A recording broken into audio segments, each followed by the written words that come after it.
Hello, everyone. Wishing you a new day filled with joy and peace. Before we begin today's story, allow me to share a little prayer. Lord, please grant me the strength to get through the hard days. Let my hands stay steady in work. Let my heart be full of love to care for my child. And let everyone listening to this story find peace in you. If you also believe that love and faith can change destiny, walk with me. Please subscribe so you don't miss the next stories, because every bit of support from you is like a prayer, giving me and my little one more strength on this journey.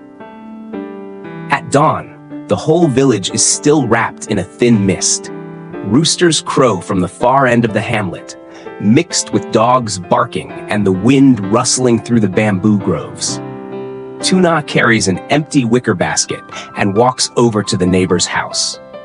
Little Henry is still sleepy, his tiny eyes half closed, his small hand clutching at his mother's shirt. Tuna kisses his forehead gently and whispers, "Stay with Grandma, sweetheart. Mommy's going to pick avocados and will be back soon." The old woman pats the child's head and nods.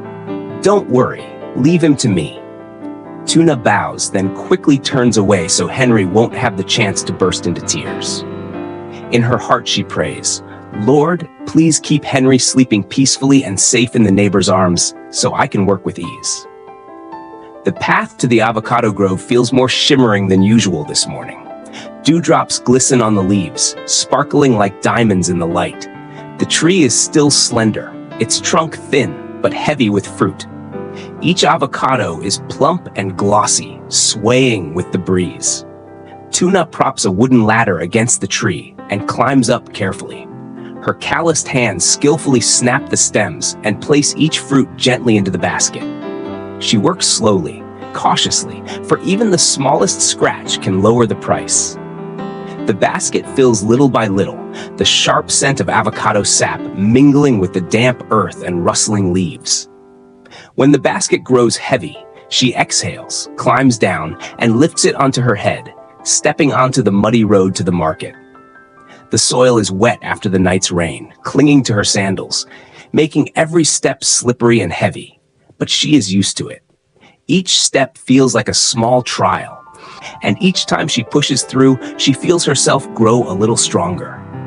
"Lord," she whispers, "please give me steady feet on this road. I don't ask for wealth, only the strength to raise my child, the patience not to give up." The road from the grove to the market is nearly 3 kilometers. Tuna usually walks since rides aren't always available. Every morning, she passes bamboo thickets, young rice fields, then follows the red dirt path. On tiring days, she softly hums a lullaby to remind herself that at the end of the road, Henry is waiting. Near the market, the air changes. Shouts of vendors ring out, voices bargaining, carts rattling, the smell of fish, grilled meat, and fresh vegetables mixing into a noisy but familiar symphony. Tuna picks a small corner, spreads a clean tarp, wipes each avocado, and arranges them in a circle. The largest fruit sits in the middle, the smaller ones neatly surrounding it, a poor woman's simple jewelry. "Fresh avocados, perfectly ripe avocados," her voice calls, not too loud, but enough to catch the ears of passers-by. An old woman stops to ask, "These look wonderful. Are they really creamy?" "Yes, ma'am. Please, I'll cut one open for you." Her small knife slices easily, revealing golden, silky flesh. The woman nods, buys 2 kilos. Tuna smiles in thanks, her eyes lighting up with quiet joy. Have you ever felt that just a customer's nod can warm your whole morning? More people come. Some buy a kilo, others a whole basket. The sound of the scale clinking, plastic bags rustling, and chatter fills the air. Crumpled, sweat-damp bills are pressed into her hand. Each bill is one step closer to a full meal, to a box of milk for her child. Yet among the kind words, harsh voices appear too. A woman passing by sneers, "Can't even care for yourself, yet you carry a child too. Selling fruit like this, you'll suffer your whole life." Tuna's heart aches, but she lowers her head and smiles. Quietly, she prays, "Lord, please give me a heart wide enough not to hate. Please give me patience to keep standing here among bitter words." Please help me remember you love even those who speak harshly. Her voice rises again, clearer and stronger. Fresh avocados! Creamy avocados! An old man stops, looking at the neatly arranged fruit. How much a kilo, child?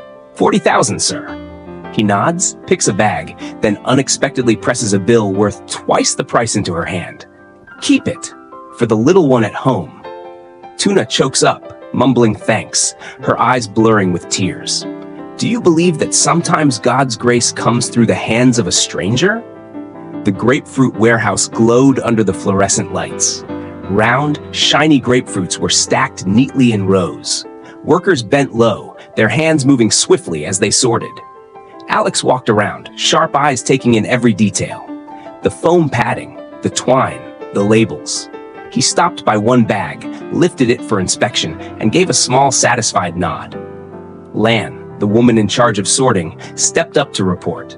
Don't worry, this batch has been picked carefully. We'll deliver the first 2,000 to our partner. Great appearance, quality up to standard. Alex nodded. Good, but remind the workers when harvesting. Make sure the skins don't get scratched. Customers are picky. One bad shipment and trust is gone. As he spoke, his eyes swept across the warehouse again. His slow, steady steps marked the close of one part of the day's work. But in his heart, something more important remained. Tuna and little Henry. The sky was dimming. From the warehouse, Alex drove straight to the farm where Tuna lived. The red dirt road was still muddy from yesterday's rain. Bamboo trees rustled on both sides, and the late sun cast long streaks of gold through the leaves. He stopped in front of the wooden gate and called softly. Tuna, are you home? A dog barked in the backyard. The door opened and Tuna came out onto the porch, holding Henry in her arms.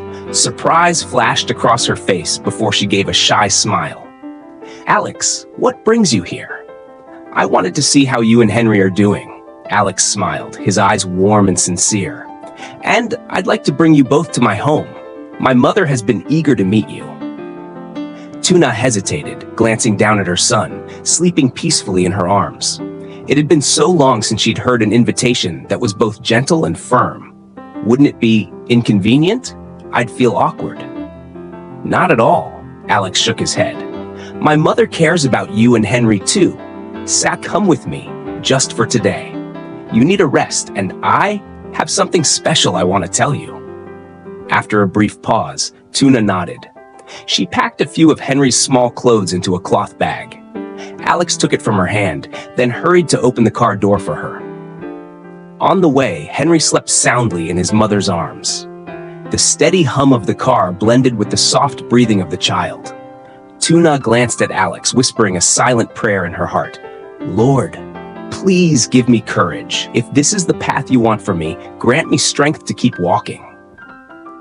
At the end of the wide road, Alex's home appeared, its red-tiled roof glowing in the fading sun, tall areca palms lining the yard. His elderly mother was sweeping the courtyard. When she saw the car stop, her eyes lit up with joy. Alex, you're home. And this must be Tuna. Yes, Mom, this is Tuna, and this is Henry. She put down her broom and reached out for the baby, her thin but warm hands cradling the sleeping boy. Oh my, what a sweet little one. Leave him with me. I'll watch him. You two go wherever you need. Don't worry. Tuna lowered her head, embarrassed. I'm troubling you. Nonsense, child. The old woman waved her hand with a kind smile. I've wanted to meet you for a long time. With me here, Henry will be just fine. Seeing the affection in the woman's eyes, Tuna felt a wall inside her heart begin to crack. She bowed her head in thanks, overcome with a quiet gratitude. After leaving Henry in his mother's care, Alex turned to Tuna. Come on, I want to take you somewhere. Where to? Tuna asked softly, her eyes filled with both nerves and curiosity. You'll see soon. They stepped back into the car. The golden road stretched ahead. Alex drove calmly, though excitement stirred inside him. Beside him, Tuna sat silently, her hands clasped tightly, the neck caught between anxiety and anticipation. The car stopped in front of a small but well-lit clothing store. Warm yellow light spilled out through the windows. Alex opened the door and turned to her. "Go on in. Today I want to give you a gift. Pick whatever you like." Tuna's eyes widened. You don't have to do that. Alex cut her off gently, but firmly. "You deserve it, Tuna. Let me do this for you." In that moment, Tuna bit her lip as her heart skipped a beat. She stepped inside, her eyes wide at the rows of colorful clothes. For so long, she had only known simple garments, never imagining she might one day try on a brand new dress. From outside, Alex watched quietly, his gaze warm and steady. He knew that today was only the beginning, but it was the beginning of something important, a new chapter for both mother and child. In the small shop, warm yellow lights shone down on rows of colorful clothes. Tuna walked slowly, her eyes wandering like a child lost in a strange world. Her fingers brushed lightly against the neatly hung white dresses, the fabric smooth as water. She had never thought that one day she would stand in such a place, with someone patiently waiting behind her as she chose. Alex smiled, stepped closer, and picked up a white blouse. "I think this color suits you. You'd look beautiful in it." Tuna hesitated. I'm used to dressing simply. Something this pretty. I'm afraid it won't fit me." Alex shook his head, his voice steady. "You're used to simplicity, but that doesn't mean you don't deserve beauty. Just try it, just once." Persuaded by his sincere eyes, Tuna stepped into the fitting room. When the door opened, silence fell over the shop. The blouse fit perfectly, highlighting her gentle face and soft eyes. She turned slightly, her hair falling freely as a shy smile spread across her lips. Alex stared, his heart skipping a beat. He could only manage one sentence. "You're beautiful." Blushing, Tuna lowered her head. For the first time in years, she felt like a real woman, not just a weary mother. She wondered, could it be that God sent him to remind me that I'm still worthy of love? Lord, thank you for this moment. Please give me the courage to accept joy instead of running from it. Outside, rain began to fall, heavy drops drumming against the tiled roof. Streetlights cast a glow on the wet pavement, reflecting in hazy streaks. After paying, Alex carefully wrapped the blouse in a paper bag and opened the door to shield Tuna. "Are you cold?" he asked, his hand hovering over her head. "No, I'm fine," she whispered, though inside a strange warmth rose, the feeling of being protected. They ran quickly to the car, their soft laughter mingling with the sound of rain and rustling wind. That night, under the rain, the street became a beautiful scene from a film Tuna had never dared to dream of. Later, Alex took her to a small but cozy restaurant. Through the glass windows, candlelight flickered warmly. A server led them to a table already prepared, a bouquet of red roses in the center, surrounded by carefully arranged dishes. Tuna froze, her eyes wide. You prepared all this?" Alex smiled. "Today is special. It's your birthday, Tuna." She was speechless. Since childhood, she had never celebrated a birthday. She hardly even remembered the date herself. Yet he remembered and had prepared everything so thoughtfully. Gently, Alex pulled out her chair. A small birthday cake arrived, a few glowing candles on top. The room dimmed, the light casting a soft glow on her face, making her eyes sparkle like a sky full of stars. "Close your eyes," Alex whispered. "Make a wish, then blow out the candles." Tuna pressed her hand to her chest and prayed silently. "Lord, I've never had a birthday like this. Thank you for giving me this moment. I wish for Henry's peace, for the strength to raise him well, and, if it is your will, please bless this small love." She opened her eyes and blew softly. The candles went out, leaving a thin trail of smoke curling upward. Alex clapped gently and slid the bouquet toward her. "Happy birthday, Tuna." Her eyes filled with tears. I've never had this before. "Thank you, Alex." They shared dinner. Alex served her dishes with care, introducing flavors he knew she'd never tried. She ate slowly, shy yet warmed deep inside. The rain outside became background music, making the evening feel even more complete. When dessert arrived, Alex stood, walked behind her, and knelt on one knee. Tuna turned, startled, as he held out a small velvet box. Inside, a simple yet elegant silver ring sparkled. Tuna, his voice trembled but stayed firm. I want you to know, from the first day I met you, I saw incredible strength in you. You're not just a weary mother, you're a woman who deserves to be loved. I want to care for you, to love both you and Henry. Will you be my love? The room fell silent. Tuna covered her mouth as tears streamed down her face. In her heart, a voice whispered, Lord, is this your answer to my prayers? If it is, please give me the courage to say yes. She nodded softly, her voice shaking. Yes, I will. Alex smiled and gently slipped the ring onto her finger. Outside, the rain kept falling, but inside their hearts, the storm was gone. In its place bloomed a new peace, a new beginning. And now, I want to hear the words from your heart, dear viewers. Tell us, do you believe love can be strong enough to erase doubts and the distance of the past? If you were Tuna, would you have the courage to open your heart and accept a new love after experiencing so much loss? Alex remembered her birthday even when she herself didn't. Do you believe that care in the smallest details is the truest proof of love? Is true love not only about two people coming together, but also about embracing each other's past? And you, if one day someone offered you a ring on a rainy night, what would you say? Yes or no? The lights in the restaurant still shone. The rain outside still fell softly. They hadn't left, hadn't yet returned to reality, but that moment was already a silent promise, a new beginning waiting just ahead. If Tuna and little Henry's story has touched your heart, if you believe that love and faith in God can create miracles in life, walk with us. Click subscribe and turn on the notification bell so you won't miss the next chapters. Every subscription, every comment from you is like a prayer for Tuna and her son, giving them strength to continue their journey.